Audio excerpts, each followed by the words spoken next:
Hello and welcome to 18 WJTS in.form. You know Jasper and Dubois County are very unique in a lot of things and progressive. Well, joining us in the studio is Kyle Rupert. Kyle is the Executive Director for the Jasper Community Arts. And this is one area that people love living in this community because of all that we offer, and one of the things is the arts program. So we want to hats off to the work that you guys do at the Jasper Arts Commission. But we'd like to find out a little bit about the structure. Tell me about, I guess it's the Jasper Community Arts. What is the structure of that, and what's its involvement with the city? So Jasper Community Arts is a department of the city of Jasper.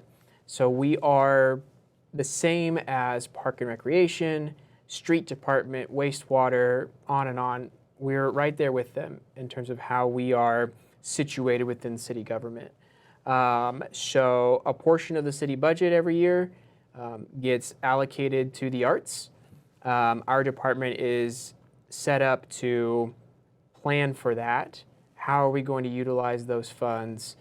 What funds do we feel like we need?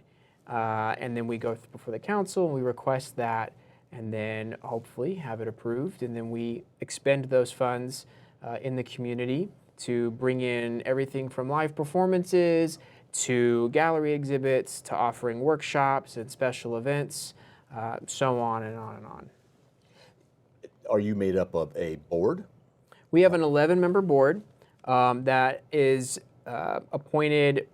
Members are appointed by the mayor, by city council, the school board, Park and Recreation board has an appointee on there, and they serve a certain number of years in a term, and then when their term is up, they would have to be reappointed by the body that had originally placed them there. And then we have right now a staff of 10 that runs everything that we do. And then really everything else is either contracted individuals, so a lot of our instructors are independent contractors, or it's volunteer, a lot of volunteers. And you have great facilities, especially now. We do. With the Ted Clark Cultural Center. But still, we have the Jasper Community Jasper Arts Center. Yes, the Jasper. It's had a number of names over the years. First of all, let me ask you this: what is the name of your commission? You're the Jasper. So the 11-member board is the Jasper Community Arts Commission. Okay. I shorthand our department to Jasper Community Arts. So a lot of the logos you might see or marketing or branding will say Jasper Community Arts. That is how I view our department, our 10-member staff, the activities that we do and host. That's the department. The commission is the commission, then we have the department. The department manages 2 facilities, like you mentioned. One of those today is known as the Jasper Arts Center. And it was the Jasper Civic Auditorium at one point, and I think it had another name as well at one point, but today it's known as the Jasper Arts Center. And that's where in the past we've had all of our live performances. There have been dance studios that have taught classes out of there. And then for a number of years, we had gallery exhibits there at the Crimp Gallery. So when we built the Ted Clark Cultural Center with the library, all of our exhibit space moved to that facility. So we manage about half of that facility. The library manages the other half, the library half. So we've got those 2 facilities now under our belt, the Jasper Arts Center and then the Ted Clark Cultural Center. It's the way I like to break it down is one is performance-based and the other is visual-based. So if there's ever a question about where is this activity happening, if it's performance, it's probably at the Arts Center. If it's visual, it's at the Cultural Center. And you have advisory councils that help to select the performances that come or the visual arts that come as well. So there's like committees under committees. Yeah, we've had a number of committees over the years. The current standing committees we have right now include our performance committee. That's a group of individuals that assist myself and the staff in selecting the shows for every season. We've got a visual arts committee that helps with exhibits and workshops. We have a special events committee that helps us with things like Chalk Walk or other future events we want to have. And we have an education committee that's made up of teachers and parents that help us select the school shows that we bring in every year. We've had other committees in the past. At various times we've had building committees and marketing committees and hospitality committees. They come and go as we need them. But the important thing is we can get a group of folks from our community that help advise and guide us in the direction that we're heading. Of course, we always take feedback, letters, phone calls, emails. If someone has an idea or wants to offer a suggestion on how we might do something differently, or how we might bring in something else that we haven't done before, we always take that. It doesn't have to be from those committees. And really, you offer such a, like in the performances, which I'm kind of involved in a little bit, it's amazing the variety that is offered. Whether it be a play, whether it be a country music artist, or even illusionists have been there, and a lot of kids programming as well. So you guys are just doing so many different things, and then now your visual arts can really expand with the cultural center, because you can do displays you couldn't do before. Right, and we've got one in an installation display in there now that stretches from floor to ceiling. And it would not have been possible to display an exhibit like that. Christina Arnold is the artist at our previous location, I should say our other location. It's just too tall. The space requirements are such we wouldn't be able to fit. So these additional spaces allow us more exhibit space, so we can have multiple exhibits happening at one time. They can be up for a longer period of time.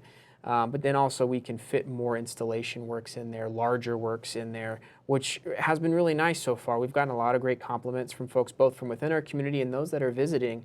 And one of the things we're hearing is that people who are coming to visit, maybe they have family that live here, maybe they're just passing through, they're staying longer than what they were before because there's that much more now to do. And is more visible to them. And you mentioned the performances and the variety we bring in. You know, one of the things we try to do is recognize that our city is diverse. There are a lot of people who have a lot of different tastes, and so we try not to pigeonhole ourselves into one genre of music or one genre of performance, because while some may be more popular here than others, we still should cater to those folks who like the theatrical performance, or who are into classical or folk music or world music. So we try to cater to a lot of different tastes throughout the season. And soon we'll be able to have performances once again, Yes. which is really going to be exciting to be able to do that. Jasper's arts program at one time was pretty unique in that it was part of a municipality. Is that still the case? Well, I would say it's still unique. I mean, by far, most arts organizations are not a department of their city, their local municipality. Now, they may receive support in different ways, some of that financial, some of it may be in other ways. But when we were started or were created 45 years ago, we certainly were very unique at the time. And I know there had to be some wrestling with the state about a city's ability to put the kind of funding and support into an organization like this. Over time, it's become more common, I think, across the country. Certainly in Indiana, I know there's a few that are similar in the support they receive from the city. But as far as the breadth of which we do, between the live performance and the exhibiting, I think we're still very unique in that we cover all of those areas.